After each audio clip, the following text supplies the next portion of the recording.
Master Chef Warren L. Booker Jr. Let's see. Good day, people. It is your boy, Warren L. Booker Jr. here for another episode of the Potluck Webcast. As I always say, it's soon to be internationally known, just like I'm a millionaire, but the zeros behind my net worth are silent. I am so happy that you all have joined us today. We're going to give you a little time to come on. I think I saw my cousins, a few cousins in here, and, share this on your page. Let the people know to come for this great conversation. And as I always tell people, if you do not catch us live, you kind of miss out on the ability to comment live, but, I'll go back and answer comments. And besides, you still get the content, just not live. So, hey, that's that. As true potluck fashion, because I am traditional, we're going to have our announcements. And our announcements today is a little different, or our announcement today is a little bit different. And as you see scrolling on the bottom of the screen, I need you guys to subscribe to my YouTube channel, and I'll post that link and pin it in this comment section. We are at 149 subscribers. So right now, I just want 150. Then from that, I want 4,000. So people, if you have not subscribed, please make sure that you do so. And I just want to let you know that I appreciate you for subscribing. Here goes. Hello, people. This is Warren L. Booker Jr. Thank you so much. We have reached 100 subscribers. Actually, as of today, it's 149. Thank you, thank you, thank you. Let's keep it going. All right, there you have it. That was quick and straight to the point. And I'm actually looking for the link now so I can post it in the comment section. Y'all, I know y'all think I'm real tech savvy, but I am sometimes not. But here we go. We have that. And I'm going to, again, post this in the comment section on here if you have not subscribed. Don't let another day pass by and you haven't subscribed. You feel me? If you love me, I need you to subscribe. That's it. I pinned it to the top. So let's handle that. I can talk all day, and I do not want to do that because I have some wonderful people who are waiting backstage to join us here at the potluck table. So without further ado, ladies and gentlemen, coming to the stage, my cousin, my friend, Miss Carolyn Pridden. How you doing? Welcome to the potluck table, Carolyn. Say hey to the people and tell us a little bit about it. Hello, everybody. Thank you guys for tuning in. Thank you, Warren, for the magnificent invite. Love you much. Love you much. Love you as well. All righty. And my fraternity brother, my classmate, and I think dude was like even on some sexiest man of the year magazine or something back in the day. And I'll let y'all be the judge of that because I don't do that. But welcome, Mr. Adonis Thompson. I can't believe you started it off with that, man. Glad to be here. Always good to be with my bro. Go Mob to you and all the brothers out there, Phi Beta Sigma. You know how we do it. Already. So we're going to get straight into it. Now, like for me, I always order appetizers, and typically the appetizer is my meal because like Texas Roadhouse, I go and I eat their bread and appetizer. I am done. You always bring me a to-go box for my food, and that's that. So I'm not going to be selfish and eat this appetizer by myself. I'm going to share it with my guests as well as you. So today's appetizer is as follows. Be you. Everyone else is taken. You are enough. Stop plagiarizing. Point blank and period. Again, be you. Everyone else is taken. You are enough. Stop plagiarizing. And coming from a teacher, we don't like plagiarizing. To me, if you're going to copy and paste, at least change the blue font to let me know that you're, from Wikipedia. I mean, at least do the work. Be good at plagiarizing. Some of y'all are not plagiarizing. You are becoming somebody else totally, and you're not even trying to change anything about it. All right, so the book of Kabbalah for today, we don't always have those, but we have one today. And that is, it is my belief that people that clout chase and are opportunists are not confident in themselves and feel inadequate. Therefore, they use others to feel adequate. And to go along with that, I have a poem. And anybody that attended Jack Rover Junior High School and had Mrs. Sargent for something with some computers, you recited this every day. So I am going to read this. And again, I am not always a confident reader. I used to go to the modular building. Yes, I did. For reading. But here goes. Figure it out for yourself, my lad. You have all that the greatest have had. 2 arms, 2 legs, 2 hands, 2 eyes, and a brain to use if you will be wise. With this equipment, they all began. So start from the top and say, I can. Look them over, the wise and the great. They take their food from a common plate. Similar knives and forks they use. Similar laces they tied their shoes. The world considers them brave and smart, but you have all they had when they made their start. You can triumph and come to skill. You can be great if only you will. You're well equipped for the fight, you see. You have legs and arms and a brain to use. And the man who has risen great deeds to do began his life with no more than you. You are the handicap that you must face. You are the one that must choose your place. You must say where you want to go, how much you'll study the truth to know. God has equipped you for life, but he lets you decide who you want to be. Courage must come from the soul within. Again, courage must come from the soul within. Not opportunistic behavior, not clout chasing, but courage must come from the soul within. The man must finish the will to win. So figure it out for yourself, my lad. You were born with all that the greatest have had. With this equipment, they all began. So start from the top and say, I can. And I can. You Truth. can. I can. Truth. You can, and you did, and you are, and you will. All And I'm that. going Indeed. to. That's right. All that. So hopefully that inspires someone. So there we have a book of Bible. We've had a little poetry. And today's featured menu item is as follows: networking, clout chasing, and opportunistic behavior. Are they one and the same or nah? So you guys are going to help me. We have my sous chefs here with me. We have Adonis and Carolyn, and we're going to talk from our point of views, but we want to hear from you as well in our audience. Again, networking, clout chasing, and opportunistic behavior, are they one and the same or not? And I'll start with my opinion. In my opinion, reality shows have brought attention to this type of behavior. People have been ratchet, we've been country, but we have shows that actually capitalizes on all that crazy and wild and so on and so forth. That's nothing new to us. A lot of us live that. But we were doing that for free. But now people are getting paid for it. So I think shows like reality shows like The Real World and Road Rules or something like that, and Flavor of Love. I used to once on what is it, New York or whatever. I was like going in there trying to kiss her so I could be on the show so I can make it. I'm famous, but the world just don't know. I saw a shirt today said famous enough. No, I'm not famous enough. But that people have goals, and those are some of the ways that they get there. Like the housewives shows. I think about Mama Joyce on the Housewives of Atlanta. Every man that candy every day that he was an opportunist and he was clout chasing, and she, the girl Carmen that she called Carmen, and Todd, she was just, they're opportunists. The streets are saying this. And then we had like the Vine. I don't do it for the Vine. I ain't gonna do it for Vine. That was a start. We were making those videos and people were getting paid. YouTube people getting paid and becoming famous most of the times for doing crazy stuff. Yeah. And then we have our people who are releasing sex tapes. Oops, I accidentally posted that, Nelly. I accidentally posted that on my. Oh, I didn't know that. I don't know about all that. We're releasing like photos being leaked. Mimi them lied talking about that she didn't know about slinging on that rod. She didn't. Yeah, and that was a lie. And then we have some people who they take pictures and videos of every good deed that they do. And I'm not saying that it should be documented, but it's like, hey, we're here blessing these people with this. Look at this. Every single thing that you do, you are recording it. And I understand documentation and promoting things that you're doing. I'm not knocking that, but some people, it makes me question, is your heart really in the right place? What moments are you having behind the scene where you really are helping these people? Are you making a fool of them? There's a person here in Little Rock, North Little Rock. He deals with nothing but special needs people. And the stuff is sometimes funny, but I look at it in a different route. Like, you're using them for clout. And these people have mental illnesses, and y'all know who I'm talking about, the people from here. I'm not going to knock him, but I just personally have an issue with that.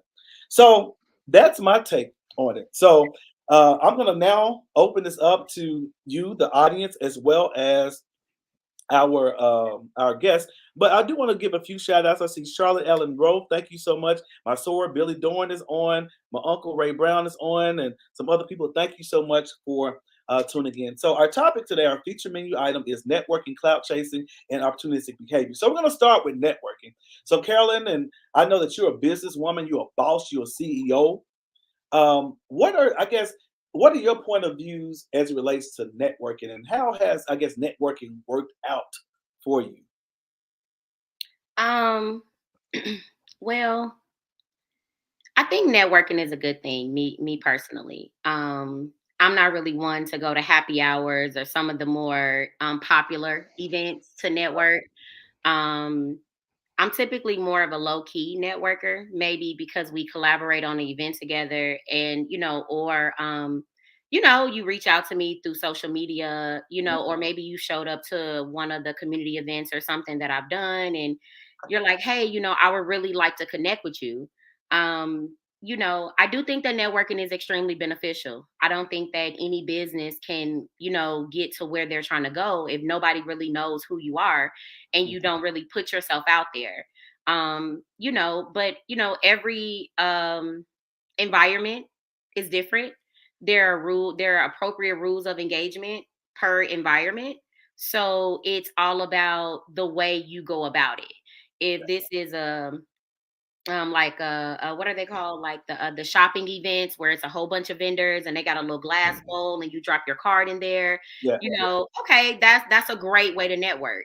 If you take the time to look up somebody's business and you review their website and you're like, oh, our missions are in sync in some way, form, or fashion, like I used to work with special needs youth. And so a lot of the people that I would network with, they would either work with, had all female youth programs or all male based programs.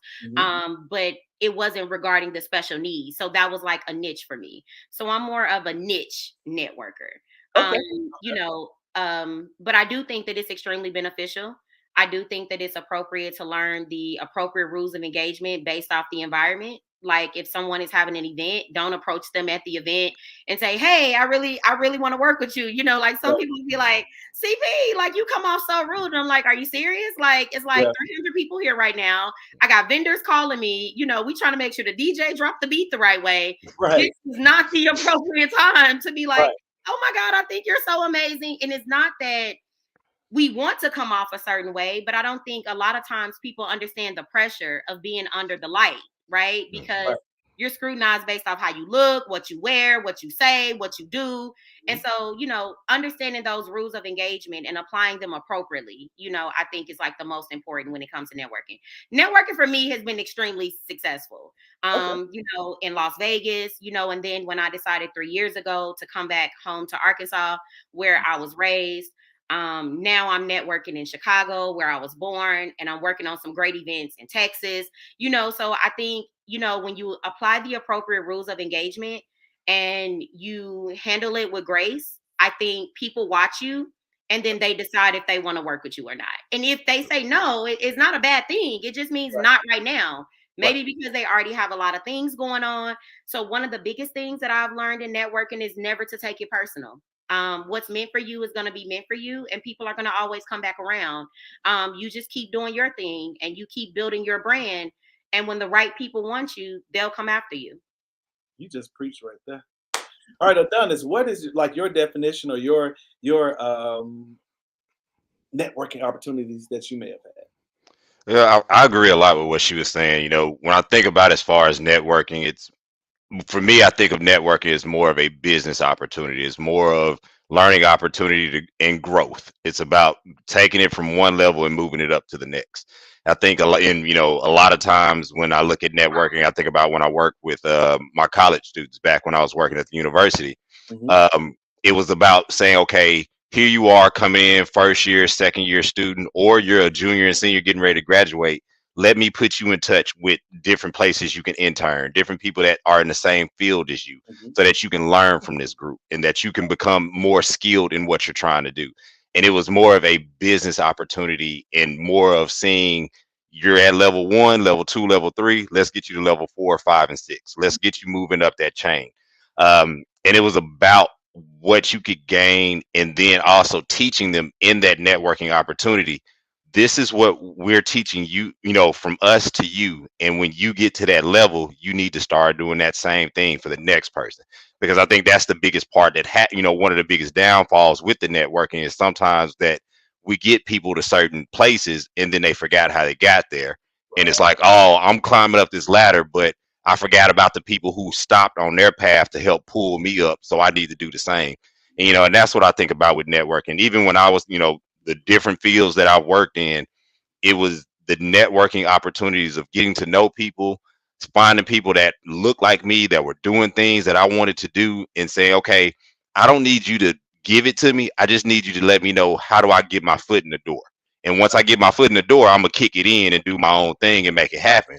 And that's what I try to teach, younger young men and women, is that, okay, I'm gonna get you up to the door and help you get to this point, but at some point you still have to do the rest of it. And that's where we really want to get people to go. And when I think about networking, it's about how can you get from that first level to the next level, and then how are you going to achieve bringing the next person up to make sure that you continue the network. Because if it's networking, it becomes like a web that it spirals out. It connects to many different things, and it connects to many different people.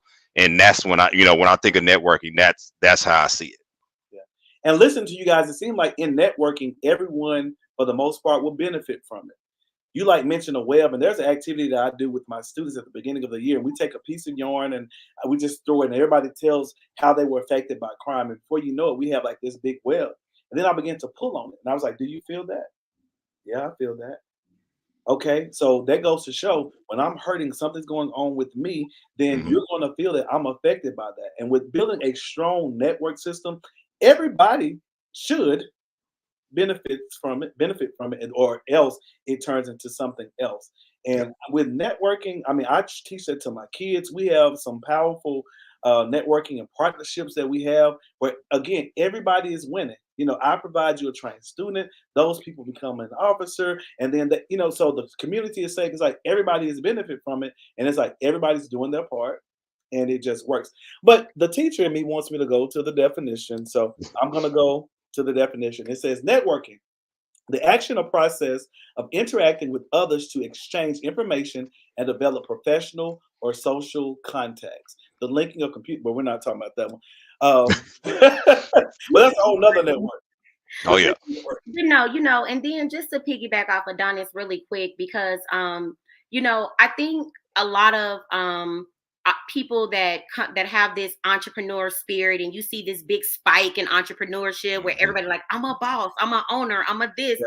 I don't think a lot of them understand that a lot of us started in college. And I know a lot of people downplay college and call it robbery. You could call it a waste of time, a waste of money. You could call it whatever you want. But, the first business that I ran was in college when I started the Black Student Union Foundation at an all-white community college, because we didn't have anything to do. So we used to just kick it in the hallways, kick it in the cafeteria. And it reminded me so much of my freshman year on the yard, right? So that was the first business that I ran. So I often tell people, if you're not willing to do it for free, networking, business ownership, training, right? That's what college teaches you. A lot of people say, "Oh, I graduated and I've graduated 6 months ago and I still don't have a job."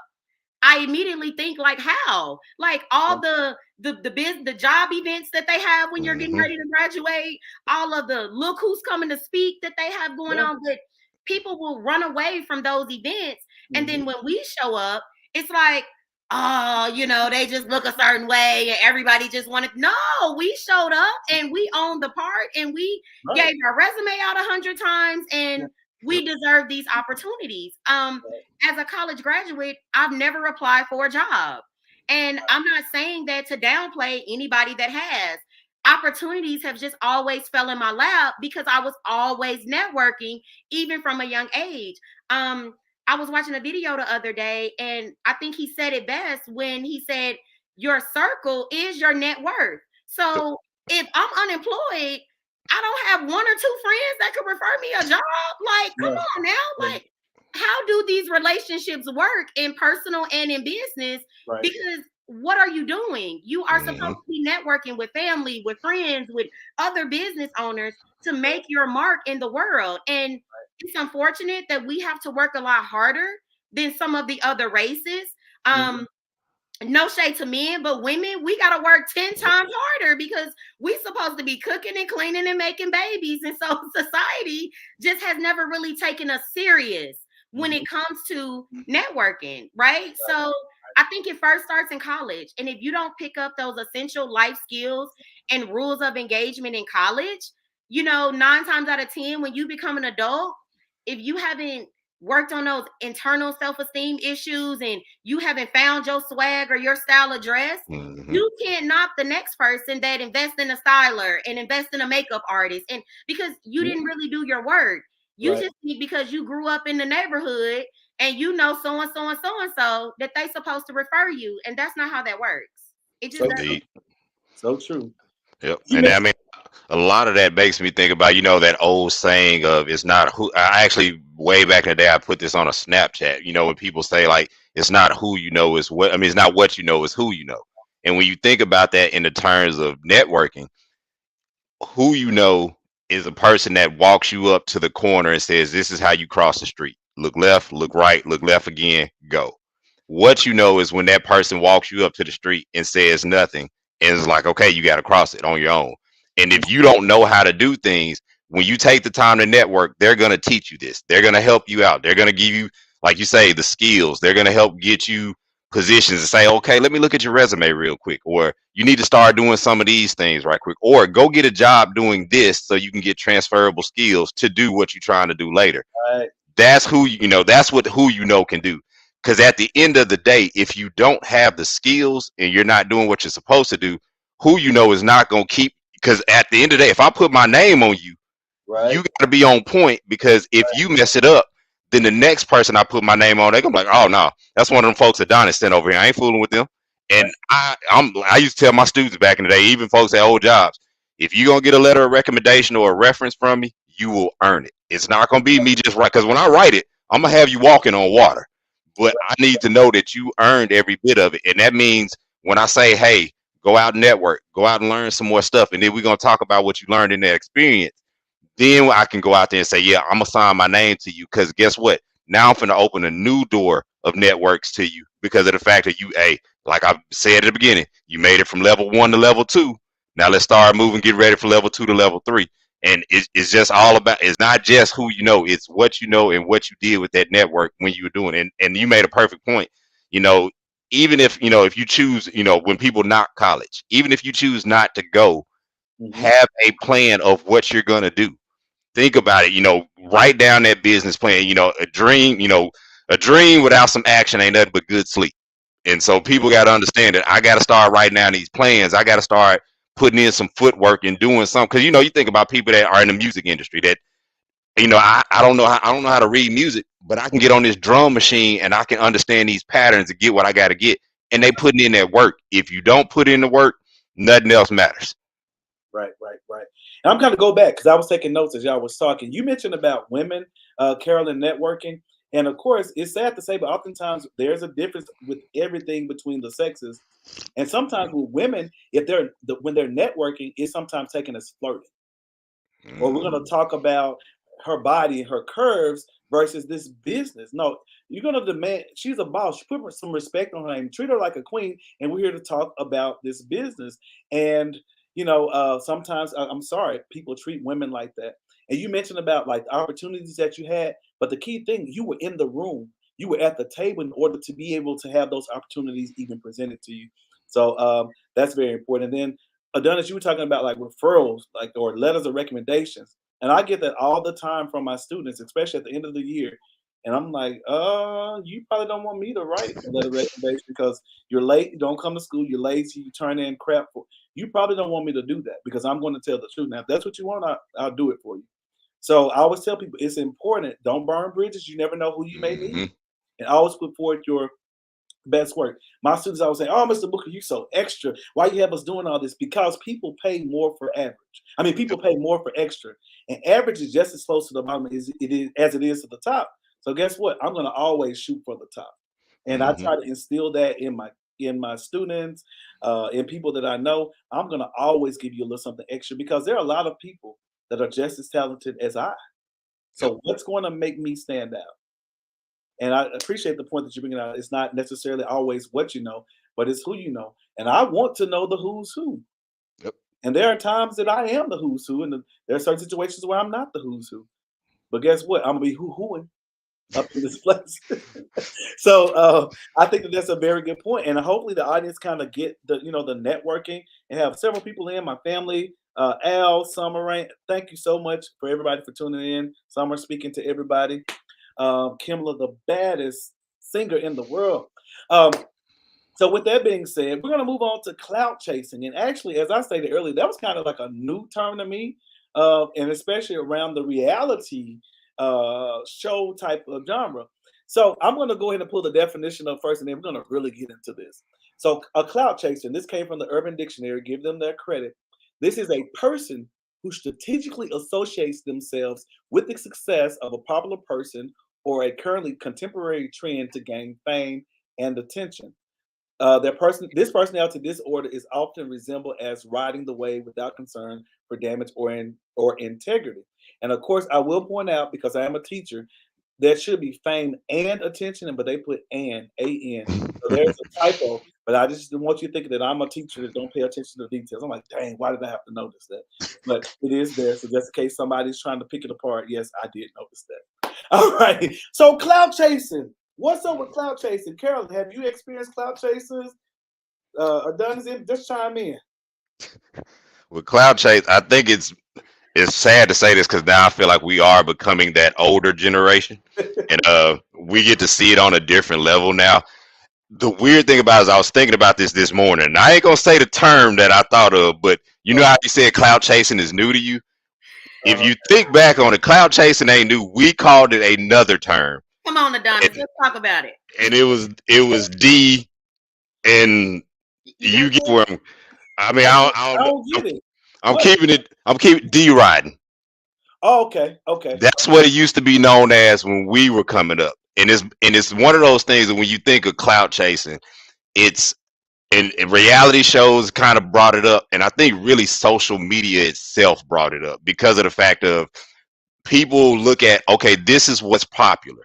Let me jump on this wave. Let me ride it. Or I see what everybody else is talking about. So either A, let me just bag on an opinion, or let me choose the opposite of that so that everybody starts looking at me like, oh, this is what's hot in the streets. I bet I'm going to say the opposite of it. I'm going to hate on it. I'm going to do this and do that. Because now everybody got to come listen to what I'm talking about. And so I'm choosing to get the clout based off the fact of I just want to be that, opposite spectrum of end of the spectrum, so everybody says, oh well, let's hear this. And sometimes all people need is one person to agree with them, and then sheep mentality or the herd mentality, hive mind kicks in. It's like, oh, let me run over here and feel the same way, so we all can look like we all on the same thing and just building up off of it. And it's really one of those, like the definition in Urban Dictionary said, it's weird to see that at times integrity gets thrown out the window.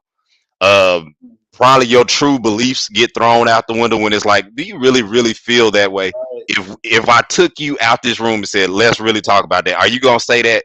Right. Or is it just because of the fact of now it can make you popular? It can give you that false validation of likes and thumbs ups and hearts and all this other stuff. That does it really mean something? Because all it's gonna take is one other person to really rebuttal that, or somebody that's more popular than you to say something else, and then the clout goes the other way. It's just like when you Greek, you hot your first year, but then when that new line cross, you back to being at the bottom of the spectrum again. Right. So true. So true. And just listening to you, I think about, like, some people are hot and cold in church. They're so far off their pastor's tail, whatever he say, even if it doesn't agree with the Bible, they're going to be, yes, sir, go on, pastor. Or like in politics, people really have to compromise how they really feel. Yes. That vote. And even artists, the council culture is so thick right now. It's so prominent that you really have to compromise sometimes what you really think. And some people, I'm just like, well, who are you? Because they might be gay, straight, black, Jew, Gentile, Protestant, white, fat, skinny. You don't know who they are. Whatever that wave is going, like it mentioned, they're on that wave. I'm a cowabunga, baby. They're riding the wave, whatever it may be, trying to seek clout. Carolyn, let me hear back from you. Give me some clap back from that about clout chasing or clout chasers. I've been on the positive and the negative sides of clout chasing. And I couldn't agree with Adonis more. All it takes is one person with more followers than you, or one person that's a lot closer to the person that you networked with, for all of your credibility to just go out the drain. I mean, it could even be your family saying like, hey, I really don't mess with her. You on your own with whatever you do. I never experienced that until I came back to Arkansas 3 years ago. In Vegas, it was a lot easier for me. It wasn't about where I was from, who my friends were, what I was about. It was just like, hey, this girl got some really good things going on. She shows up every day. She opens and closes her center. She transports all of her kids. She pays her staff. And then when I came to Arkansas, it was different because I didn't have a residual program running. Because when I came back to Arkansas, it was more of a grieving thing for me with my dad, and me losing that connection with my family, and me being so far away and being so alone. I thought that, man, I'm doing such great things here. I want to go back home so I could put my fruits of labor there. And my God, people was like, you're not from here. I don't know you. I'm like, well, what are you talking about? But this is my money. This is my time. Like, you don't have to know me to support an event. Forget what my family say. We fall out all the time. Like, that ain't got nothing to do with what I got going on. Like, give me my own shot. So it was hard. It was really, really, really hard. But the wonderful thing about being an entrepreneur and being a business owner is that if you're not willing to stay the course, then you don't want it bad enough anyway. Wave riders, they ride waves. I call them surfers, right? So anybody can go to the beach and get a surfboard and ride a wave. So at the end of the day, when you get done riding the wave, what you do? Put your surfboard away. So I look at that analogy like, hey, you might not be for me right now, but eventually you're going to grab your surfboard and you're going to jump on this wave because it's not going anywhere.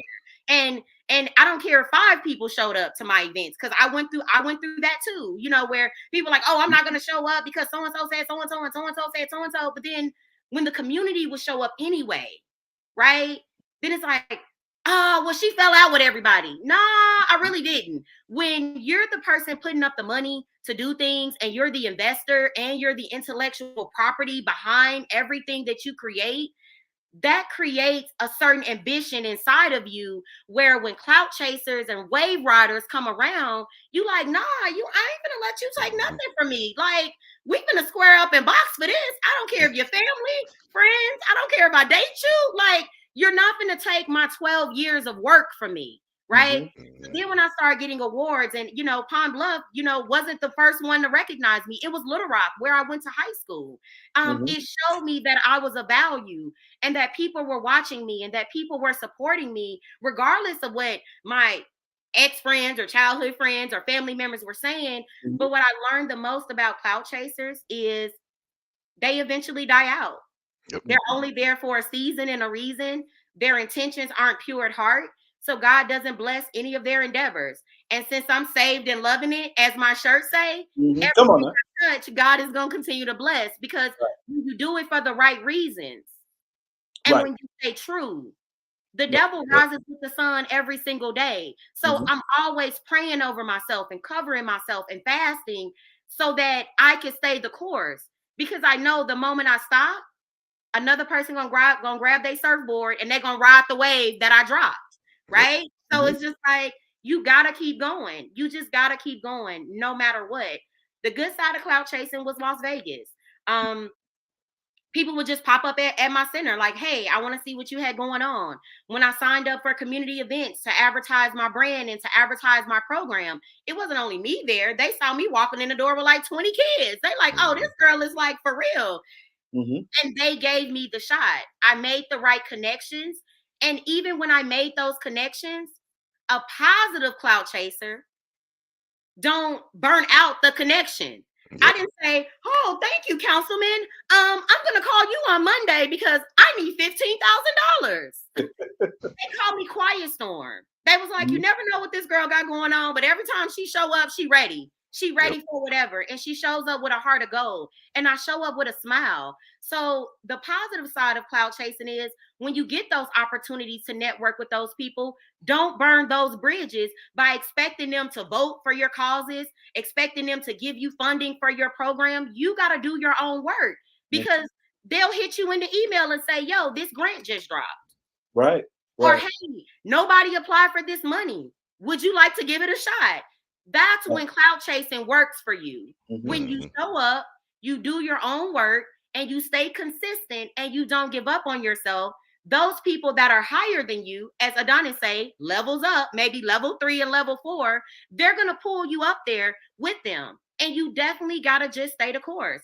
And you can't worry about what people say. A lot of times people say, oh, you come off so, defensive, and, oh, you post these things on social media, embarrassing people, but you don't understand my pain. You don't understand how much money I've invested, how much money I've wasted, how much time, because you're too busy with Ain't Your Mama, who ain't got a budget, who ain't got a brand, who ain't got a logo, ain't even got a legitimate business license. But this who you share their stuff, you promote their stuff, but who are they hiring? Right. So I often tell people there's a difference between a business owner and an entrepreneur. A business owner pays taxes, payroll taxes, Social Security taxes, IRS taxes. They are there feeding that community, flooding it with money, right? I've been owning Sam Taylor Elementary School, where I went to elementary school in Pine Bluff for 3 years now. And I'll never forget that somebody inboxed me and said, why you didn't do a press release? I said, well, I wasn't chasing clout. It was no reason to do a press release. I bought the school privately. I closed the school privately. I don't even know what I'm doing with the school yet. But it's mine. That's the point I'm making. So before you put your mouth on me, I've already invested in Pine Bluff. I'm already a part of the wave with my own money. And so that's the difference between a positive clout chaser and a negative clout chaser. Gotcha. And listen to you talk, I think some of that, I'm saying, okay, there's a similarity between networking and clout chasing. There's a similarity. But what is your mission and what is your goal? Now, you mentioned Pine Bluff, and all of us on here are from Pine Bluff. And I think somebody made a post. I don't know if it was you, but somebody was pretty much like, Pine Bluff is about to blow up. And don't you try to claim it later. I always knew that my town was going to be something. And I see clout chasing. I see that it's going to do that. And I've have looked at some things and some properties like, hey, let me get on this before it's too high, before I can afford it. Now, you can call me a clout chaser, whatever, but I look at it as being able to reap the benefit.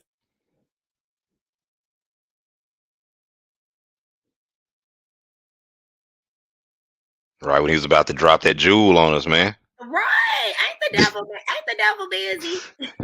He said, nope, can't have y'all loving the bluff too much. Right. It's coming. Okay, Warren. Yeah, something happened. Yeah, we were loving the bluff too much. Somebody's probably trying to report us. We're talking positive about our city. But as I was going to say, I've had some people recently, because I've done some amazing things. One day I just looked at my resume like, dude, I got IMDb. I've been in movies. I've done this. I worked with these people, Club Nouveau, this person, that person. I even used the bathroom with Denzel Washington before.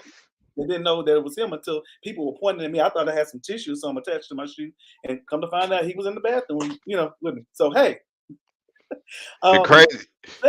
They're kind of like, I have a person that recently was like, hey, I'm gonna be your best friend. I'm like, no, my best friend is actually on here now. Summer LeGrand Pritchard. I don't need another. Like, you are announcing that you're gonna be my friend and I can do this for you. That is scary to me, and that will push you away. If you're watching, that has not will, but has pushed you away. I wanted to help. You know what? I'm not gonna do it. It's not that platform. I'm gonna jump to the comment section. All righty, Summer Rain, which is my best friend, stated, I am just amazed at where a person would go when they think you have something. These cars and clothes don't make us. A lot of time, it is the significant other that makes that SHIT happen. I am very careful who I hang around and call family and friends. And you do have to be careful with that, because some people will smile in your face and act as if they are your friend and promise you all the time, the whole time, they have an ulterior motive, and they're just waiting to strike. They're just waiting to strike. They see what you have, they're gonna get close to you, and they want to strike. So you definitely have to be careful who you let get close to you and who And you let I ride think you. that was one of my biggest downfalls when I Mm-hmm. came to Arkansas, because I missed that family void and I grew up with a lot of these people and they raised me and they looked after me when my dad wasn't around. I felt a sense of accountability and ownership to show up for them and help them with their family problems and hire them to work my events and to do different things. And all it turned into is additional chaos for me, additional hate for me. And I'm like, hey, you're bringing a personal matter into a business matter. Yeah. And this is my brand. This is my life. This is what I've spent the last 14 years building. You don't have the right to take that from me. I don't care who you are. I often tell people, I don't define family by a last name. Mm-hmm. So I remember when I first came back, they were like, oh, you're a Pridgeon. Do you know so-and-so and so-and-so and so-and-so? I'm like, yeah, but my dad was a Pridgeon. I'm a Pridgeon by blood. Some of these people are my relatives from different ways of getting a last name. And that doesn't necessarily make them my family. I look at family as a person that lifts you up. Family is a person that loves you unconditionally. It's not about blood or last name. It's about, have I grown with you through the years? Have we developed something through the years? Do we respect each other enough not to embarrass each other and belittle each other? Do we have enough grace and mercy not to step on each other because we think, oh, they're still the same person? Well, okay, even people in the Bible not even the same person. Like Judas ain't even the same person. Like the devil ain't even the same person. So it's like, where is your grace and mercy for me? I put on somebody's post earlier today and I said, it really saddens me the way that the world views things now. We're not allowed to fall and make mistakes, right? We're not allowed to grow. You got to be perfect. If you a business owner, you got to get it right the first time. You're not allowed to rant on social media. You're not allowed to get into it with anybody. But this is the reality of business. And so when it came to me and my business, because I mind the business of me, at the end of the day, if you're following me, I'm going to give you the real. I'm going to tell you that this is hard. It's nasty. It's uncomfortable. It's confrontational. Sometimes it'll mess with your self-esteem. It'll spiral you down into depression. But at the end of the day, you got to know what your vision and your mission and your purpose is. And you got to move forward in God. And you got to trust and believe that if he's called you to do greater things, that you're capable of doing those things, no matter who supports you, right? The last 2 years, I've done numerous events in Pine Bluff and none of my family has showed up, but it didn't take anything away from me. And I'm not mad at them for that. You have every right to spend your time however you want. But then if you don't show up, don't go running around telling rumors and lies and thinking you know what happened and you weren't even there. Got True that. And I mean, some that you said that was really important. And you think about it. Blood and marriage make you related. Loyalty makes you family. And and that's the thing. Like I got folks that I'll kick it with that we, DNA wise are not related at all, but they are considered brothers and sisters. And the loyalty is there. And I think one of the key things that I like that you said about, when you went out and you purchased a school, and they asked about did you do a press release? That's when I think about, when you think about the aspect of clout chasing, and let's take it back to something that Warren said earlier, that I go out here and I'm giving food to this homeless person, but the whole time I'm giving food, I'm like, hey y'all, watch me give this food to this homeless person. Like, you went out and you did something for your community and you did it in silence, but you knew where your heart was. God knows where your heart is, and you did what you were supposed. You gonna figure out what plan you gonna do with it in the end. But the thing is, it wasn't about, okay, in order for me to clout chase this, let me tell the world that I bought this school, and it's like, yo, I bought this, and when you see what unveils from it, there you go, and you did your thing. And that's I think one of the big things when we think about the negative aspect of clout chasing is that we have to do something, and we have to go out and tell everybody we did it, and everybody has to know. And there's gonna be a time and a place that you tell it, because when you come up with your plan and people are like, yo, this what she doing, this what she got going on, great, and that's your time to put it out there. But it's like, when I have to do it because I want everybody else to know that I'm doing it, not because it's what's in my heart. It's just, I know that I'm gonna get people to like it. I know I'm gonna get people to be like, oh, la la la. It is one thing. It's like, okay, when I tell, I want to make sure I get the funding and I get these extra partners in. And well, let's go back to the first thing. that we start getting the networking, because I'm gonna need some computer equipment, and I'm gonna need sound equipment, and I'm gonna need whatever that's gonna be needed to go into it. But it's because when you do it for the right reasons and your heart is in it, and it's because it's something that you were called to do, it's a little bit different than I did it because I need everybody to pat me on my back and give me a parade for doing it. It's how I feel about it times when voting season comes. We know you voted. We get it. You ain't got to give me, and I'll be the first one to be like, oh, stop putting up that sticker. I voted. It's your civic duty. You're supposed to do that. We get that. You know what I'm saying? But that's just me being an old cranky man. You know what I'm saying? And you know what, Adonis, exactly. Because one of the things when people was like, who are you? What do you do? Well, that doesn't really matter. For 3 years, I've provided families Thanksgiving dinners in Little Rock and Arkansas, and I've never posted the people that have claimed those dinners. Yep. They came and got those dinners. You know what I mean? All I posted was the Cracker Barrel boxes with the dinners. Like, hey, boom. Kudos. We just gave, 40, 50 dinners away. We just fed 200 families. Even in Vegas, when I did this thing called, impactful bags, right? It's where you could go, you can call us and you can claim a grocery bag, right? And so the kids, they would help me pack these emergency food bags for families that would run out of food stamps, and the families would come privately claim. I've never advertised any of that, and so there's a lot of outreach that I've done that I've never even advertised, because it's like, in the most respectful way, who cares? Like, at the end of the day, you did what you wanted to do. You planted your seeds, you used your tithes and offering money, and you gave to God's people. That really isn't something that deserves praise. The Bible says, love thy neighbor. So all you did was take care of your neighbor. Every time that I made the news, it wasn't because I invited them there, right? When I do the Christmas events in Arkansas, like, it wasn't because I invited them there. Yes, we would send them a flyer of the event, but they go where they want to go. So the times that I made it, it was actually accidentally like, oh my God, like, I'm actually, I'm Arkansan of the day. Like, really? Like, for real? Like, people be messaging me like, oh, did you see you made Arkansan of the day? I'm like, I did? Oh, let me go find the article. Like, I have to literally find the article, because that's not what I do it for. Yeah. I often tell people, what will your obituary read? I'm writing my obituary right now. So it's not really about the clout. And I hate when people approach me with it like, oh my God, you're everything. Like, you're going far. Like, you're on the map. I'm like, nah, actually, I'm just a zip code. Yep. And I got a lot of more states to conquer. And I'm just doing God's work. Gotcha. There you go. Y'all said some great things. Now I'm gonna have to back this thing up a little bit, because it's like y'all were boom, boom, boom. I'm like, okay, I don't want to stop them, but I'm gonna back up. Adonis, you said blood and marriage makes you family, and what was the rest of that? Blood and marriage make you related. Okay.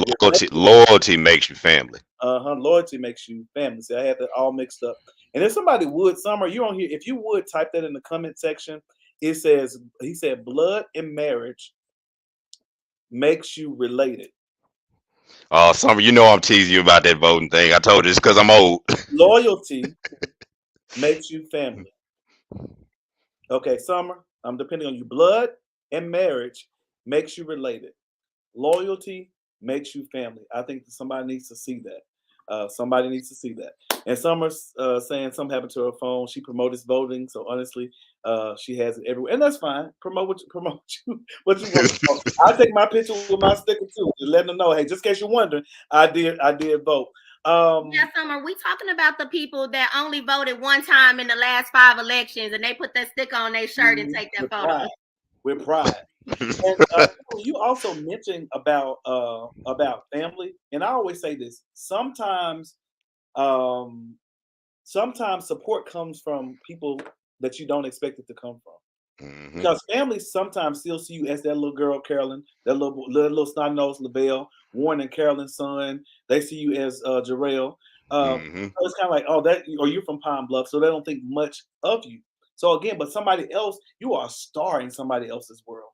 They, like my nephew, when I'm around him, it's like almost God is walking around. He's looking at every move.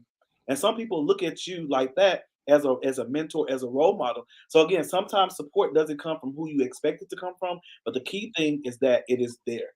And because your folks like, yeah, go on over here and do your little move. No, I don't do little. Yeah, see that little stuff right there, that irks me. Oh, you got that little job or you started your little business. It's like show support, show the love, and and that drives me nuts, especially with our people. Is that Yeah. we love you when you're struggling, but Right. the second you make it, it's Right. either A, I'm finna jump on your back and ride your wave, or B, it becomes that little job or that little whatever you're doing. And it's just show that love and show that support. Be there, because at the end of the day, if that love and support is there, I'm turning around and I'm like, yo, man, you have my back. I got you. Let's roll. Let's do this and that, in a third. But it makes it so hard to, I think the most heartbreaking thing that can hit you is when those that you expected or thought would have supported you are the ones that, I mean, I understand being there to give you some advice and this and that, but when they're the ones that are the biggest knockers of your success, are the ones that are like, I'm gonna be this hurdle to stand in the way, and then be the first one to point. Oh, look at you! You messed up. I tried to tell you about that. It's like, no. If these your people, if this is who you're supposed to be supporting, because everybody let you know. If you from the bluff, if fam, if whatever, I got you. I'm gonna support you. If I can't help you financially, I'm gonna at least be there to put it out there. I'm pubbing your stuff. I'm retweeting. I'm saying, yo, check this out. Do this, do that. Because it's the fact of, if we ain't supporting each other, who is? You know what I'm saying? And that's the thing, is we need to learn to be the first ones to support, but also support without thinking we got to get something in return for it. It's just like, yo, I'm gonna support you because I know you and I know what you're trying to do. Do your thing. And if you turn around and say, hey, yo, here you go, that's what it is. But it should never feel like I'm gonna support you just because I feel like I should get something out of it. Right. Right. And now that I'm coaching business owners and startup businesses, that's one of the main things that I share with them. A lot of my success didn't come from the people that I knew. I believe in old school traditional business marketing. I put flyers on cars at Walmart and the dollar store. I post ads on the radio station. I put ads in the newspaper. I tap into my social media. So you got to use a lot of different forms to get people to really get there and to connect with your brand and to really drive your business up. But statistically, it shows that, 70% of the most successful businesses in the world are successful because of the people that you don't know. Like, those are going to be your biggest fans and your biggest supporters. And those are the ones that's going to drive you to the top. Yep. And, so you can't really worry about anybody else. They just got to do it. Yeah, they see you for who you are, for what you're doing. And also kind of what I'm gathering from what we're talking about. So family can be clout chasers. Oh, yeah. Absolutely. Indeed. Oh, absolutely. Even parents sometimes, like, I did this for you. I wiped your butt. You were supposed to. You know what? I got that a lot. And I think it hurt it the most when I got it when my father died, right? So here I am, this grieving child. I just lost my best friend, my everything. And then everybody in my family is like, well, I paid your daddy car note. I paid your daddy car insurance. You owe me money for this. You owe me money. Like, my dad been dead for 8 years. Like, he don't owe you anything. Like, he already in the ground. I don't owe you nothing. But since you feel like I owe you, let me go ahead and cash you out real quick so you can just go on and let this go. Because you're going to be the one family member that as soon as I make it big, you're going to be reporting me to TMZ talking about who I dated in 1980 and what you did and and then they bring my mama into it and some of everything, and it's just like, okay, like, seriously, no, like, you just taking it away. Yep. I'll say this, I'm almost famous. And I am famous. I know almost. I am. You know what? To be true, I got a shirt that got famous all the way across there. It's the other people are just waiting to find out and realize that. I got a shirt to say I am the table. That's right. That's right. Like, when it happens, nothing's gonna change because I'm already operating in there. I just have more money. But family sometimes come out the woodworks. Like, you my cousin. Oh, now you want to be my auntie because a few people know my name. Oh, now we first cousins. Oh, now you want to do ancestry and find out that we're related for real, just because you think I have a little piece of success, And I'm like, okay, I don't deny family, but don't be trying to be my best cousin right now just because you think somebody may know me or you can benefit, or now that you've talked to the mayor and you found out that the mayor texts me and we talk at 6 o'clock in the morning, and you're trying to get a job for the city. Now you want to be my friend? And no, I'm not talking about anybody specifically. That's just one example. And then kind of piggyback too, we were talking about like people taking pictures and videoing things about what they're doing. I am not knocking that. You do have to document.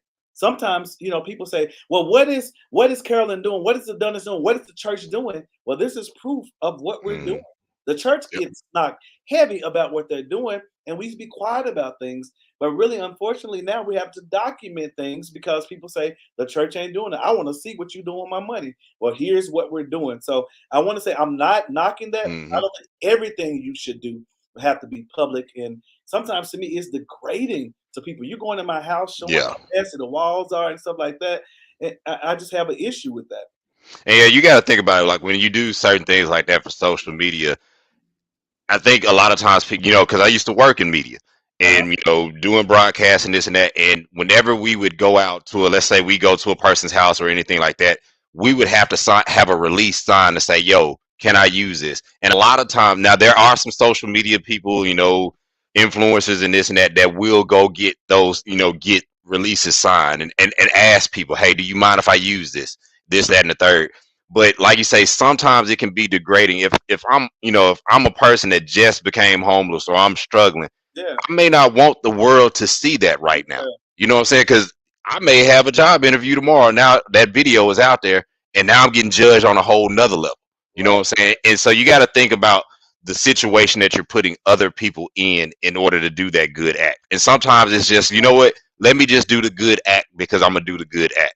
You know, like you said, that there are times where it is, because I think about it, it's almost like a double-edged sword, because sometimes it may be good to document it for one, so people know, hey, the church is doing their thing or this, that, and the third. Or I want to start a wave to get people to doing this. Now, you know, for me, you know, one of the things was just going up to a bookstore and randomly college student walks up and just pay for their books. Never had a camera on me. I just said, hey, how much, what, you know, what you finna major in? Cool. You know, what you thinking about doing with that? Blah, blah. Oh, okay, that's great. And as soon as the person at the register says the cost is paid for and just walked out. Wow. Person knows nothing. They're just like, yo, who is this random dude that just, but that's my blessing for the day. Let me do my blessing for the day. And it's out there, you know, and that's the thing is, yo, sometimes you just do it because you want to do the right thing and do what's right, you know. And I didn't want to put that person on camera at that time because boom, they didn't know. They nervous. They mom over here crying because they about to leave their baby at school and this and the third. So it's like, I don't need to put all that out there. Just, hey, here it is. Here's your blessing. Right. I see you around. Just make me proud by knowing that you went to that class I just bought that book for, and you're gonna make an A in that thing. You know, and that's all we're looking for. But you know, it's those things of knowing when to actually put it out there and that you're doing it for the right thing and that this is where you want to go with it. But a lot of it nowadays, because social media has twisted so much, because even half the time that we think that, oh, this is such a great act and they're doing what's right, you come to find out it was staged. That they went out there and they got a person to hey, I need you to act like this and boom, boom, boom, we're gonna get his money and blah, blah, blah. And that's what makes it heartbreaking, because of the fact of now I don't know if these good acts are even real, because now what you just did is one of the prime definitions of clout chasing. Right. And I think Summer said it in her earlier post when she stated, you know, it's crazy to think the things that people will do when they think you got something, because all of that builds up. And you know, it's crazy to look at, you know, some of these media personalities or, you know, influencers that have come up based off of, let me see who I can knock or what I can do on somebody else's tail, because I see CP doing great things. My next goal is not to be like, all right, when I hang this phone up, let me call her and be like, you, so put me on. It's like, no, that becomes clout chasing right there. But if I got something that I'm doing that's a venture and I see that she's got great business skills and doing it, yo, let me expand that network and talk to him. Be like, yo, I see that you on your game and we in like minds of what we trying to do. Let's chit chat about this and let's see what we can do and make another business opportunity. And that's the thing that I look at, you know, Sam Glover back home, you know, the things that he's doing in the Bluff, like that's the person that you want to network with, that you want to say, hey, I see what you get. You know what I'm saying? He doing big things. And that's what, you know, I look at when I say build the network, but don't try to jump on his wave and ride it as if I helped him build that network. And that's one of the things that I look at.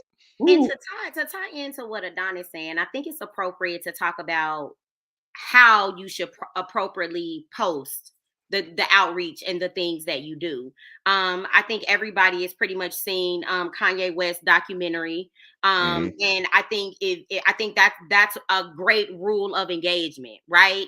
You can always have a cameraman with you. You can always record the videos, but you don't necessarily have to post them. I tell a lot of people I am a walking brand. I've been documenting my story with my different business ventures since 2012. I have not posted anything about it. I have not shared anything about it, but I literally have footage where a videographer will walk in my business, follow me through the morning, afternoon to the evening. They came to every event in Pine Bluff because to me, this is like my legacy. I don't know what I'm gonna do with it yet, but watching Kanye West documentary inspired me to know that I'm on the right track, because if I ever do make it to be that millionaire, like shout out to God, one day, you know what I mean? I got my journey and my story. So it's okay to do it. It's okay to document it. But you don't have to show people's faces, and you don't have to say, oh, look at me. I'm finna go live at 5 o'clock because I'm going to drop this food off at the home. Right. Go drop the food off.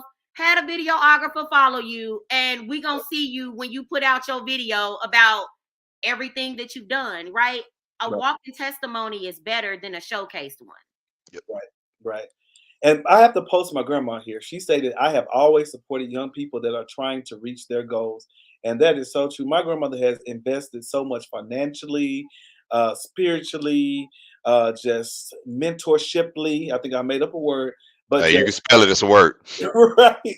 So she has definitely always done it. And not just me. And I see that in my parents as well. They've invested in my friends, even some of my friends that people were trying to turn us against one another because they were saying we were doing the same thing. I've seen them do that. And thank God I come from a family that does that. Like my grandma, sometimes if she writes my biography, I'm like, you talking about me? Yeah. So she is very proud, and she, and I appreciate that, because I'm kind of thinking about like social media. And y'all, I'm kind of ratchet. I'm sophisticated, as I say. I love ratchet TV.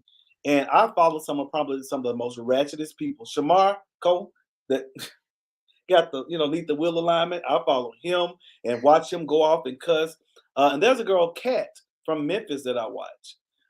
And people, I mean, they act like they're in relationships with her. They bring her to stay with them. They make her go live so they can dance and stuff like that. I'm like, that's strictly clout chasing, because they know she's going to bring in thousands of viewers, versus if they logged on, then they're not going to get anybody.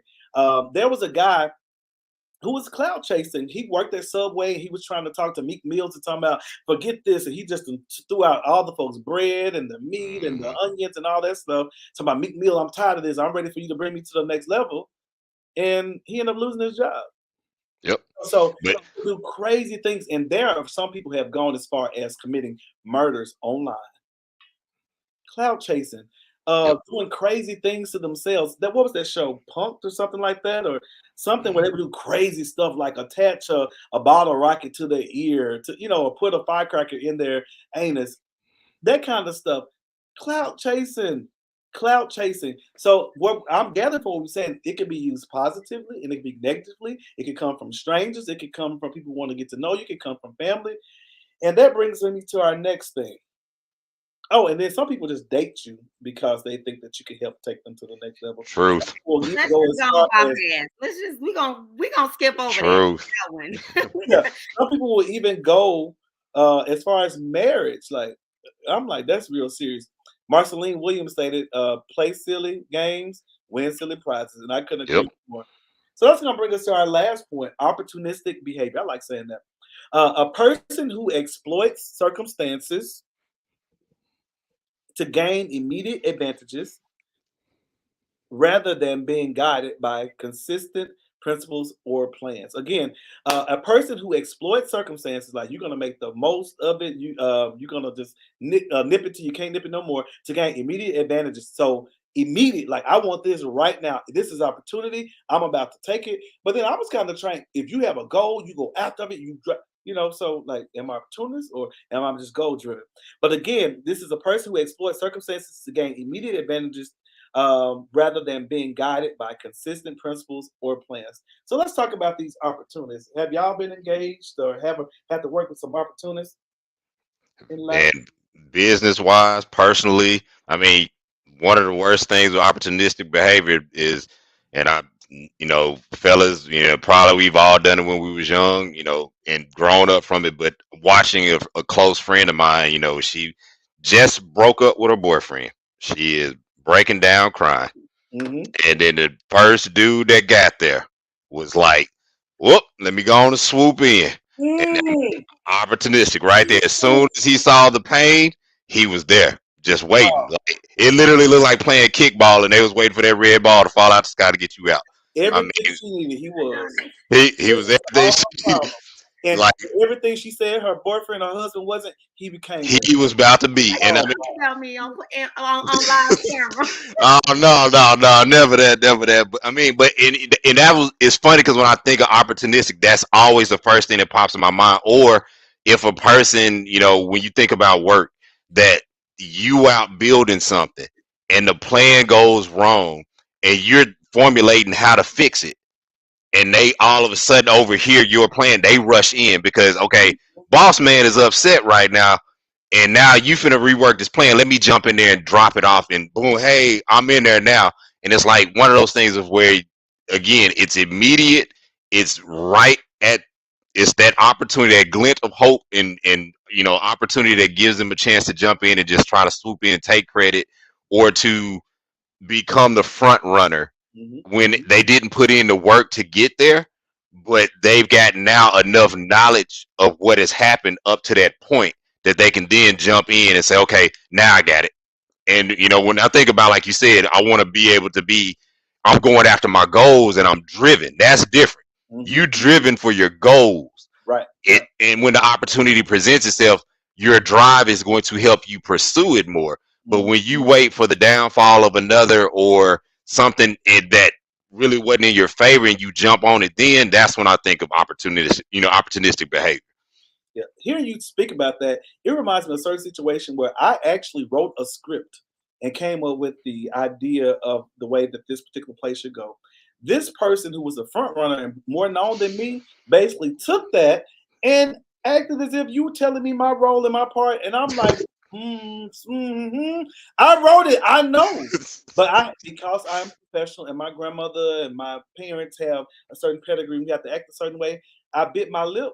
But behind closed doors, I'm like, how are you going to take something that you know for a fact that I wrote and present it to me as if you're, you know, like I don't know anything about it? And then I'm like, it was because we're in front of the investors. I don't care. I believe in giving people their credit. And I'm like, how in the world did you?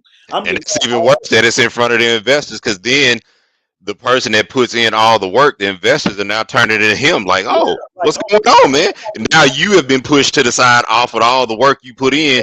You know, you laid down all the groundwork, foundation, put up the bricks for the house, but he put on the doorbell, and that's who got the credit. Hey, we can come on in now. Credit, because my thing, I'm not always about credit, but you know, if a person has put in work, they need to reap the benefits of that. Yep. Because writing and stuff and whatever you may do, it's not easy. These things look easy. Like I tell people, the commercials I do, it may be 30 seconds, but guess what? It took us 8 hours to film. 8 hours of work. Yeah, you may have only seen my hand in the Saracen Casino commercial, but you don't know that we were there for 8 hours. And that's why I'm happy. Like, hey, there you go. Okay, rewind. Okay, and that's me smiling. Yeah, because I put in the work for that. You know, and we're putting in work. You're putting in work behind the things that you do.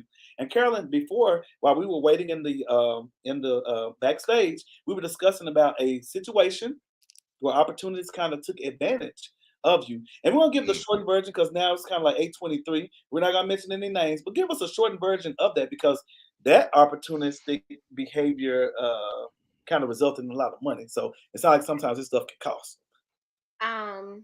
Well, long story short, a lot of people will reach out to me through the years. A lot of promoters in Arkansas and Vegas, kind of all over the world, and be like, "Hey, I see you're doing great things.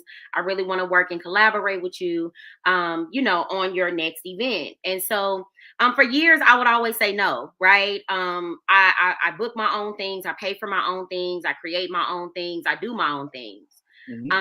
But after going challenge after challenge and my organization surviving COVID, I kind of had got to a point where I flipped the property in Pine Bluff. I used to own the old Gabe Meyer School, and it's no secret, I tore the school down, and it was just 5 acres of land. And so I flipped the property for 3 times the value of it, of what I purchased. And so, I kind of had a lump sum of money just sitting in my savings account. And I remember the person who bought the property from me cash was like, okay, Carolyn, make sure you save this money. Don't give it to impact. Don't do this. Just let it sit there. And so, a person reached out to me on one of my lowest days, and I was at a point where I'm like, okay, I got payroll coming up. If I plan on keeping, my youth center running for X amount of months, I really need to figure out what I'm going to do with this money. I really need to invest it. And so this one person just kept reaching out to me. Hey, I'm doing this event. I'm doing this really big premiere, and I would love for your nonprofit to be a part. And I'm like, well, let me sit on a couple of meeting calls. Let me see how it goes. So long story short, I end up investing about $3,500 with this person. I booked a celebrity to be on my last community event that the celebrity didn't show up to. Neither did the person render the goods to the kids that were supposed to benefit from that. And then through me being partnered on the premiere in a way, because I use my networks and my resources and catering and different connections that I made to help him pull this event off, it led to my organization being out of almost $20,000. And so, now it's turned into a very big legal battle. I suffered, a great deal of depression. Like I end up catching COVID after the event happened, and I end up being set down for 2 months. And in that 2 months, all I can think about is, dang, like, is he really gonna give me this money back? Like, is it like, did I really just do this? Did I really just tank my whole business? Like, am I that stupid after 10 years of playing it safe? And so a lot of people, a lot of people had a lot of different opinions about it. I was accused of dating him. I was accused of, some of everything under the sun, but nobody looked at it like, but what if this was this girl's last dollar? It was literally my last dollar. To date of the money, I've only been paid back barely $1,000 of it. Like I said, I just hired an attorney. It's turned into a big legal matter. Come to find out, he scammed, over $30,000 from different business owners and nonprofits and gospel singers in the Arkansas community. And through me just ranting on Facebook, just trying to heal myself, people start inboxing me like, oh, bro, owe me $3K. Oh, bro, owe me. I was like, can we get together and do a class action lawsuit? Because we need to take this to the attorney general. We need to, it's kind of like Inventing Anna. If anybody's seen that Netflix show where she basically embezzled like millions of dollars from banks and friends. And, that's an opportunist. It's a person that shows up in your life expeditedly, and they go through your feed. They see all the things that you post about all your hardships and dating and business and life, and then they use that as an opportunity to bake the right cake to serve you a slice, and you end up losing everything just like I did. Luckily, because I do my own work and I build my own brands, and I'm okay with starting over as many times as I need to, I'm recovering from that. But that's the best example that I can give anybody of an opportunist. When I finally got out of my head about it and started doing research, didn't have a legitimate business license in Arkansas. Business was in his kid's name. Like, business license hadn't been active in 4 years. Like, it was just on and on and on. And I'm like, oh my God, how did I not check for the business license? How did I not have my attorney talk to him? How did I and so it got really bad, so I guess the best advice that I can give to somebody is, be very careful with the gifts and the tools that God give you.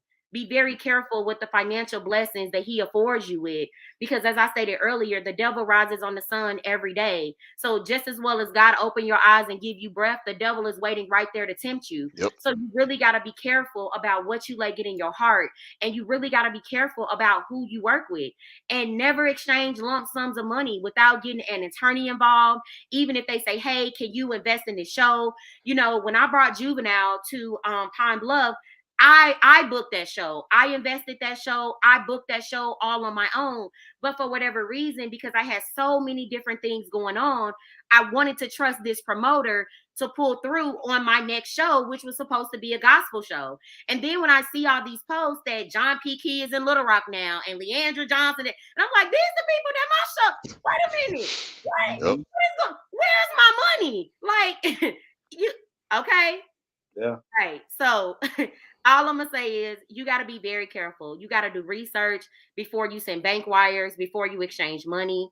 I wired, the money to a fraudulent bank account that didn't even belong to him. It belonged to one of his friends. Wow. And then I end up getting thousands and thousands of dollars in hotel fees from the DoubleTree from his event because he booked all these celebrities under my name. And so now I'm going back and forth with the DoubleTree, like, I'm sorry, what? And they're like, oh, well, you guys were partners. We seen y'all meeting in the lobby. He told us that y'all was working together. And we know that you come here and you stay here for your events, but we thought you was just here for another event. And even though I had events that were taking place on October 1st, I didn't have any events from the 28th to the 29th to the 30th. Like, that That's wasn't crazy. even supposed to happen like that. So when you're too trusting with people, and when you don't pray about decisions before you make it, because the new me takes accountability, right? That's the growth in me. So when taking accountability, I didn't do my research. But more importantly, I didn't pray over it before I decided. I decided and then I did it. And then I prayed to God to save me and get me out of it. And he was like, you know what? I've been trying to free you anyway. So we just gonna let all this fall down. And I'm gonna test your faith. I'm gonna test your due diligence. I'm gonna test how bad you really want it. Now that I have an attorney, I may never get that money back. And that's totally okay. But now I know what not to do next time. Right. Yep. And one key thing that stood out that you said is like this person had watched posts. They did research. Opportunists, this becomes their job. Yes. Like that guy True. that you mentioned, he's gonna listen and find out everything that's going on with that female and what her husband or what her boyfriend is not doing, so I can be everything. So they do work. It's research, and they're very impressive, almost like a car salesman. They're gonna say everything that you want. A politician, you may be running for the school board, and I ask you if you can help us with our lights and the light bills. They will say yes. Oh yeah, I got you. An opportunity. So people, this is work. My big sister said she never heard of cloud chasing until tonight. She's learned a lot here. So again, we're not even trying to, and we're teaching. Iris stated, The me would have called something dangerous. Let me tell you. Okay, I put up a post 30 days ago and said, Hey, the only fights I've ever had in my life has been with family. But I did put a post up and say that's the one day y'all gonna see me on the news because I'm slapping on site. But the God in me, like I went to the streets. I was calling my homies like, yo, I need you to go pull up. Like, I need you to go pull up. Like, and my mom, I thank her. I thank her. With tears in my eyes, I thank my mom. Because she said, no amount of money is worth you going to jail, Carolyn. Yep. No amount of money. I said, Mom, I'm embarrassed. These people think I scam kids. My brand is ruined, right? And my mom's like, that's okay. They denied Jesus. That's okay. And so I'm just thankful for grace and mercy. I'm thankful that I was able to bounce back. And I think that's why now my foundation and my business coaching and my consulting is what my primary focus is to help startups and small business owners and even, existing business owners not make some of those same mistakes because they want to grow their brands, not make some of those same mistakes because they see these people getting 1,000 likes and 800 likes and all because they getting 20, they go throw their money at them and then they end up losing everything. True. I mean, the blessing out of all of that is what you learned and what you learn, for yourself. But then now you taking that blessing and teaching other people about it, and that's that in itself. It sucks in the moment, but in the long run, it's gonna pay off a lot more. And the fact of you learn much more about the business, you learn more. Again, like you said, your faith was tested. You know that you stand strong in it, and that goes a long way because it's opportunistic people, scammers, it eventually catches up, and that's the thing. Everything that person has done or that those in that light do, it comes back, it comes back tenfold.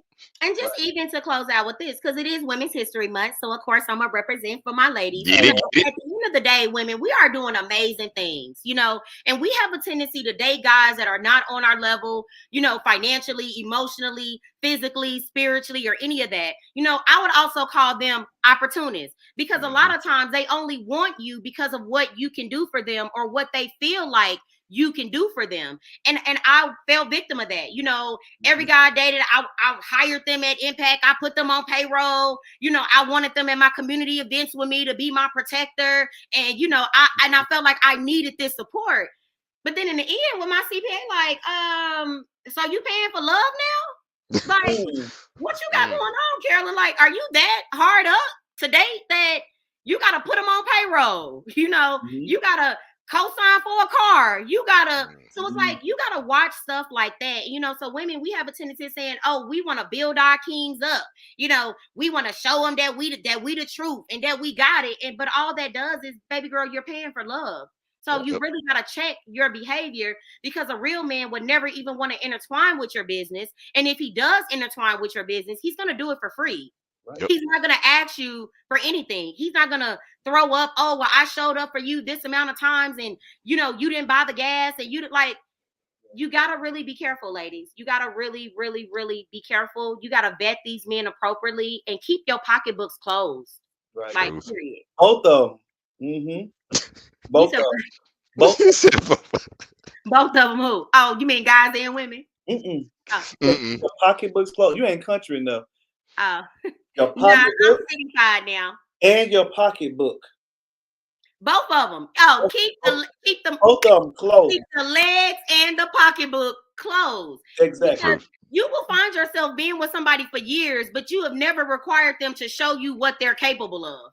Right, right. And then when you finally out of it, because I say you can't work in your business and on your business at the same time. Well, that's relationships too. So once you're in the relationship, you don't see any of it. But the moment you step outside of it, either because y'all start arguing too much or y'all break up, now you can really see it for what it really is. And then you'll realize, like, oh my God, I've booked every flight. I'll pay for every vacation we've been on. Like, that's not love, boo. Man, she got a whole nother topic for us right there. Loving it. Yeah, I'm gonna call them out, scammers. That call them what they are. Yes, ma'am. I like my comments, but I said sometimes people need aggressive tutorial services, and that's what I call. I'm not gonna get violent. I'm not gonna pick up a charge, but I'm gonna hit you so hard with words and put those folks in your life. You're gonna be like, what happened? And I call it aggressive tutorial service, because I'm a teacher and I want to teach you not to do that again. And I don't want to destroy you, but I'm gonna just tutor you a little bit to let you know, don't fool with me like that. My grandmother said, be careful who you trust. That is so true. Iris said, miss me with the broke ones, and I can agree. And my grandmother said again, there are people who don't believe in God, and that is so true. And it shows. And even some of the ones that claim they believe in God, they're really working for the devil. Iris said, no cash, no gas, no, none of that. Yeah, no pocketbook. That's what the old right. Yeah, if I have to come and pick you up to come and get some beef, then I don't eat that beef. I like to say it's 2022. Do you? I'm a minimum $500 type of chick. You can't $40 me or none of that. Like my gas tank can't even help. You ain't even gonna put me on a third of a tank. So don't even come. Especially not nowadays. Especially not now. And not to use the money for anything for me. I'm gonna invest it in one of my projects or something that I got going on. But if you're not willing to invest in me, you can't date me. I don't care how good you look. I don't care what you got going on, because I don't have a comfortable, cozy salary job that's paying my bills. I'm out here 10 toes down. Like you don't do me like that. Right. Truth. Right. All right, people, we're gonna get ready to bring this to a close. Trina said facts. So is there anything that you guys, Adonis or Carolyn, that we may not have covered? Our comment section, they're over here popping. I'm trying to post everything. I may not mention everything, but I've tried to post everything that's on the screen. Is there something that we may not have covered, or just that token that came to you this morning that you may want to share before we bring it to close and have dessert? Man, I'm thankful for the opportunity. Had great conversation with two great people. It's just one of those things that hopefully people can take from it. That no one knows everything, but be mindful. Use your third eye. You know what I'm saying? And I always think about it that if your heart and your mind, when they align together, that's when your third eye is open. And sometimes when we think too much with this one, or we think too much here, that's when we start making decisions that sway us off the path. But when you let those two align to make the third eye, everything comes into play. And that's when you can understand, again, how to build a network, how to do it properly and not consider clout chasing, how to not to jump on an opportunity that wasn't meant for you, but just because you feel like, oh, somebody else down, let me steal it. It's let everything line up and make those decisions on the right path, and I think everything will work out the way it should. It's gonna be hard. No one said it's gonna be easy, but I think once you put those together, everything does what it's supposed to. Right. My grandmother said, I'm sorry, no, Irish stated, I asked for W-2s. Hey, do you? And my grandmother said, CP, you are right on target. She was. Right on target. Thank And you, then Grandma. Jason Bradley, Johnny Come Lately, my classmate, class of 99, the greatest class that has ever graduated from any school in the world. Said he got on late, but that's all right. Tiffany Jones, what you got to say? Self-love is not rushing to get in a Band-Aid relationship to mask your hurt. Sit down somewhere. Amen. True. I sense, we need to talk about some relationships. Okay. Oh boy. Yeah. New topic point. This is probably like bringing it. We'll serve it up. Carolyn, do you have any closing thoughts? I just think, all in all, it's not what you do, it's how you do it. Yes, Lord. It's not about where you go. It's not about who you know. It's about your good and your God. And a lot of times when you're not aligned, you will fall for anything. And I think in a crucial time like now where people joke about religion and don't really take it serious, I don't think a lot of people realize that that's all we really have to hold on to when it comes to navigating our dreams and our goals. I think that networking is something that starts in the beginning, and I think that when you build a foundation of networking, you're going to make it and survive no matter what city you go to. I see all of these posts where people say, oh, stop moving to Dallas, stop moving to Atlanta, stop moving to this, stop moving to that. Mm-hmm. But then those people move and they get the same results, right? And so, obviously you're not doing something correctly, because I've lived in 3 major cities, and every city I've lived in, I've obtained some level of success that has built the foundation for me to get to the next point of where I am right now. And I just think that when it comes to opportunists, you just really got to protect yourself. You really got to plead the blood of Jesus. You really got to just really pray, and you got to really get centered, and you got to remember your whys. I think the biggest takeaway from all of this that I've learned in life, in love, and business is you got to apply grace and mercy. And just because you burn a bridge, because many of us has burned bridges through networking. I've burned plenty of bridges in Arkansas. I've clowned so many people through social media, verbally, text message. Like, you asked me how I feel, I gave it to you. Now I've understood that it's grace and mercy that has afforded me those opportunities to meet those people and work with those people. And so just because they don't do things the way that I do them, or they don't handle things the way that I handle them, that doesn't make it right. But just because you burn a bridge, God builds a bridge of forgiveness. And that's where grace and mercy comes in. And you got to be willing to walk that bridge, and you got to be willing to apologize and dust your shoulders off and get back up and just stay the course. I agree. And my summation is, I think that like networking, that's important. Sometimes, like especially in the entertainment business, you do have to sometimes chase clout, but don't hurt other people while doing it. I'm chasing clout right now. I'm clout chasing. I figured out that don't just post stuff on my page, but also put it on these reels on Facebook. I had an incident at school that wasn't staged per se, but it happened. So I'm going to share that now. Hopefully this video will go viral. That's my goal. I'm chasing clout behind this so people can hear about the potluck and realize that I'm a filmmaker from Arkansas, and I can bring things that other people are not bringing. Let's see. Here goes the video. Hello, everyone. This is the Holy Trinity. Meet Annie. This is Annie. She is a lifelike doll. You can check her blood pressure. She has temperature. She has symptoms and everything. And our students here at Metro are equipped and able to do proper diagnoses of other people. Okay. Hello, everyone. This is the. And in that situation, so most people probably would not want to post it, but you can see my hairline is secure today, and I ain't gonna tell you my secret. But that was just, we were doing a scavenger hunt at work, and that happened, and it just happened, and I was like, you know what, this is funny, because when I post great things or good things or talking about God, people they're not gonna repost that. Social media responds to things that are funny. They respond to things that are kind of embarrassing. Carolyn is such a boss. One system acts up, pop up on another. I appreciate that. And my dessert. It's time for dessert. Timing is everything. Listen to God. Have the faith. Do the work, and it shall be. Sometimes people want the finished product, but they're not willing to do the work. Iyanla Vanzant was wasn't the first person to say, hey, you have to do your work. The Bible says faith without work is dead. You have to do your work. And you keep on being there. And lastly, I want to let you know, and don't y'all be trying to clout chasing and come and be an opportunist in my world, but I am a millionaire. I'm here to announce it today. I am a millionaire. However, currently the zeros behind my net worth are silent, just like the K is silent in the word. It's present yet absent. But I am a millionaire, and I will invest in some things. Just give me a little time. And that's all that I have, people. That's all that I have. So again, people, thank you so much for tuning in to the potluck. Carolyn, thank you so much. Adonis, thank you so much. You guys accepted it without hesitation, and for that, I appreciate it. I always believe that who's supposed to be here will be here. And for the longest time last year when I started this, I was the only one at the table. So I am enjoying inviting different guests. You may be invited on again. We're talking about another topic. So be careful when you chime in on stuff that I post, because I'm let me inbox them real quick. No doubt. Because I've heard several topics that we can discuss that come out of the conversation that we've had tonight. People, don't forget to subscribe to my YouTube channel. Hopefully, when I log off here and I go back, I'll at least have 150 subscribers. And again, my goal is 4,000. So I have a long way to go. But guess what? I'm going to keep grinding. I'm going to keep doing it, putting in that work. And that's what it takes. So people, be conscious of clout chasers.